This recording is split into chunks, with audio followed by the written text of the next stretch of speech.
आपल्याला आजच्या भागामध्ये जे महाराष्ट्र राज्य आहे त्या राज्यामध्ये मोठ्या प्रमाणात विद्यापीठे आहेत व त्या विद्यापीठांवरती अनेकदा परीक्षेमध्ये प्रश्न विचारलेले आहेत. पण एवढ्या मोठ्या प्रमाणामध्ये असणारे विद्यापीठ जर नकाशाच्या माध्यमातून जर आपण घेतली तर ती निश्चितपणे लक्षात राहतात. मग त्या नकाशामध्ये सर्वात प्रथम आपण बघणार आहोत की या ठिकाणी असणार जे मुंबई शहर आहे या मुंबई शहरामध्ये कोणती विद्यापीठे आहेत. तर मुंबई शहरामध्ये विद्यापीठ आहे मुंबई विद्यापीठ.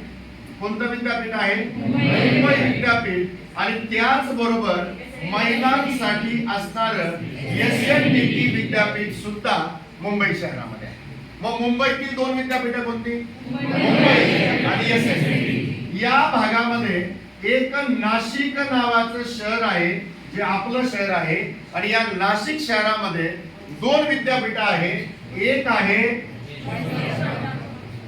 यशवंतराव चव्हाण मुक्त विद्यापीठ म्हणजे पहिलं जे आहे ते मुक्त विद्यापीठ आहे आणि त्याच बरोबर इथे एक आरोग्य विद्यापीठ सुद्धा आपल्याला बघायला मिळतं. मग नाशिक शहर म्हटलं की मुक्त विद्यापीठ ज्याचं नाव यशवंतराव चव्हाण विद्यापीठ आहे मुक्त विद्यापीठ आणि दुसरं आहे आरोग्य विद्यापीठ. या भागामध्ये पुणे नावाचं शहर आहे आणि पुणे या शहरामध्ये क्रांतीज्योती सावित्रीबाई फुले पुणे विद्यापीठ आहे म्हणून इथे विद्यापीठाचं नाव काय आहे?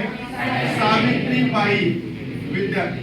बरोबर, सावित्रीबाई फुले पुणे विद्यापीठ. आणि अजून एक विद्यापीठ आहे ज्याचं नाव आहे टिळक विद्यापीठ म्हणून टिळकांच्या नावाने असणारं विद्यापीठ हे सुद्धा कोणत्या शहरामध्ये आहे? नाशिक मध्ये दोन कोणते?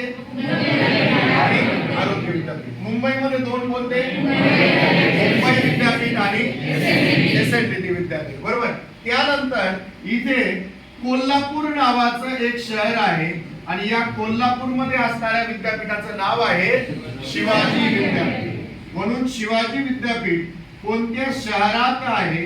तर त्या शहराचं नाव आहे कोल्हापूर म्हणून यावरती सुद्धा अनेकदा परीक्षेत प्रश्न आलेला आहे. त्यानंतर इथे जळगाव नावाचं शहर आहे जळगाव आणि जळगाव मध्ये म्हणजे हे महाराष्ट्राच्या वरच्या भागात आहे म्हणजे डोक्याकडे आहे आणि त्या विद्यापीठाचं नाव आहे बहिणाबाई चौधरी विद्यापीठ.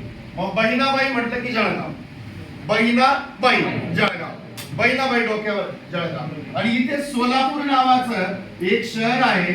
सोलापूर मध्ये सुद्धा एका बघा बहिणाबाई हे एका महिलेचं नाव आहे आणि सोलापूर मध्ये असणारं जे विद्यापीठ आहे ते एका महिलेच्याच नावावरती आहे.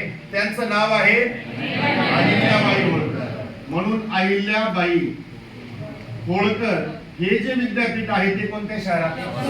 जळगाव मध्ये काय? पाटकस कर जळगाव बहिणाबाई सोलापूर बहिणाबाई बहिणाबाई अहिल्याबाई बहिणाबाई अहिल्याबाई बहिणाबाई अहिल्याबाई बहिणाबाई म्हटल्यावर आणि अहिल्याबाई म्हटल्यावर सोलापूर. आणि नंतर आपण ह्या भागामध्ये जर गेलो तर इथे छत्रपती संभाजीनगर हे शहर आहे आणि इथे एकमेव डॉक्टर बाबासाहेब आंबेडकर विद्यापीठ आहे म्हणून संभाजीनगर म्हटलं तर डॉक्टर बाबासाहेब आंबेडकर यांच्या नावाने एक विद्यापीठ आहे जे परीक्षेमध्ये अनेकदा विचारलेलं आहे. त्यानंतर या भागामध्ये जर आपण गेलो तर अमरावती नावाचं शहर आहे अमरावती आणि या अमरावतीमध्ये संत गाडगे बाबा विद्यापीठ आहे. कर्मयोगी संत गाडगे बाबा विद्यापीठ. संत गाडगे बाबा विद्यापीठ जर विचारलं तर मग उत्तर काय आहे? या भागामध्ये आणखी एक महत्त्वाचं शहर आहे नांदेड आणि या नांदेड शहरामध्ये असणार स्वामी रामानंद तीर्थ मराठवाडा विद्यापीठ स्वामी रामानंद तीर्थांचं नाव देण्यात आलेलं आहे. स्वामी रामानंद तीर्थ विद्यापीठ आणि यावरती एमपीएससी ला प्रश्न आले. स्वामी रामानंद तीर्थ विद्यापीठ कुठे? नागपूरमध्ये आहे. त्यानंतर इथे नागपूर नावाचं शहर आहे. अंदाजित बरं का शहर इथेच आहे असं काय ते अंदाजित या भागामध्ये आहे आणि नागपूर या शहरामध्ये जे विद्यापीठ आहे संत तुकडोजी महाराज विद्यापीठ. कोणतं? संत तुकडोजी महाराज विद्यापीठ. हे मात्र कोणत्या शहरामध्ये आहे तर नागपूर शहरामध्ये आहे. हे विद्यापीठ आपलं पाठवून जाईल. आणि अजून एक जे अलीकडच्या काळामध्ये गडचिरोली नावाच्या जिल्ह्यामध्ये किंवा ठिकाणामध्ये ते आहे, गडचिरोलीमध्ये गोंडवाना विद्यापीठ. काय विद्यापीठाचं नाव? गोंडवाना विद्यापीठ जे आहे ते कोणत्या भागामध्ये आहे तर गडचिरोलीमध्ये. बघा आपण जवळ जे महत्वाचे जेवढे विद्यापीठ आहेत ते सगळे कव्हर केले. त्याच्यामध्ये परत एकदा बघा, मुंबईमध्ये काय आहे? मुंबई विद्यापीठ.